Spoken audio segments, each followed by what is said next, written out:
Hi, I'm Rob Graham, and I am your son or daughter's physical education teacher at Egan High School. And welcome to Conferences 2020. And we're going to have a little bit different look than any other year, but I guess that's kind of par for the course. I have your son or daughter in one of three courses this trimester. One course I teach is Spark, and that's elective fitness with required running and strength training classes. Another course that I teach is fall team activities, and we're playing fall style games, trying to simulate as much as we can team activities. And the third one is Fit for Life A, which is a required freshman Phi-Ed class.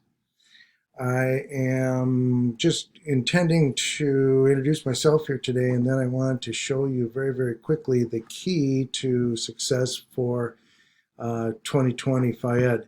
As you kind of understand with other people's courses, the things that the students are getting graded on is probably they spend more time on that outside of class than they do inside. And what we're asking them to do, all three of these courses, is to document their workouts that they're doing. And if they are a digital learner, they need to have 3 per week. And if they are an in-person learner with us using the hybrid model, they need to do 2 outside workouts. I'm going to bounce over and show you the form. And as you can see here, what it's going to look like. We have, it's a little bit of a sneak preview for the week number 5. So what we are asking the kids to do is to, on this particular side right over here, they can do it one of 2 ways. They can take a screenshot if they're choosing to use a fitness app. We've got directions on a couple of the major apps and a tutorial on how to download those. They're free of charge, of course.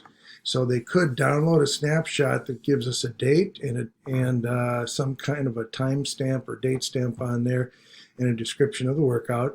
Or not all workouts are app-based, and they can just describe what they did, where they did it.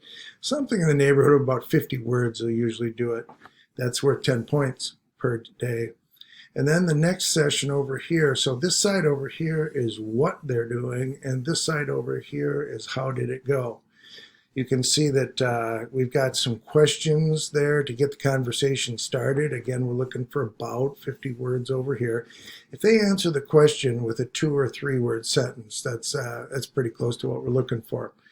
I have new questions each week. It keeps me from getting the same answers week in and week out.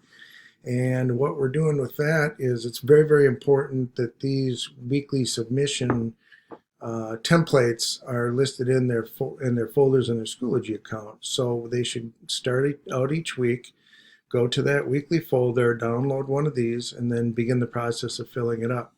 You can see that the same process, if they're an in-person learner, they're going to fill out day 1, they're going to fill out day 2. There's lots of ways to be successful with this, but the biggest thing is to turn it in on time. And here's day 3. This would be for our digital learners. They would need that extra third workout that they miss by not coming in for in-person. The biggest key for success on this one is, and what most of the successful kids are doing on this, is that they're downloading this particular doc and then they're uploading it into Notability. Either they can write on it or they can type on it. But the submission is locked into this particular template. And as we get rolling here.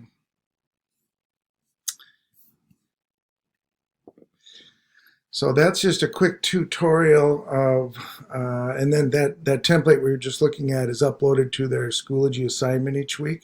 Our deadline is Friday at 11:59 p.m. Depending on what cohort and what day I see them, they need to kind of get some things going earlier in the week to make this happen. But I'm pretty confident that if they stay organized and understand the rhythm of this, they can get those 3 workouts documented, uploaded, and in their Schoology account before the deadline. It's going to be impossible for them to get full credit if they miss their time deadline. we're as flexible as we can be, but on that particular item, I think it mostly is just if they need to get a head start on it early in the week.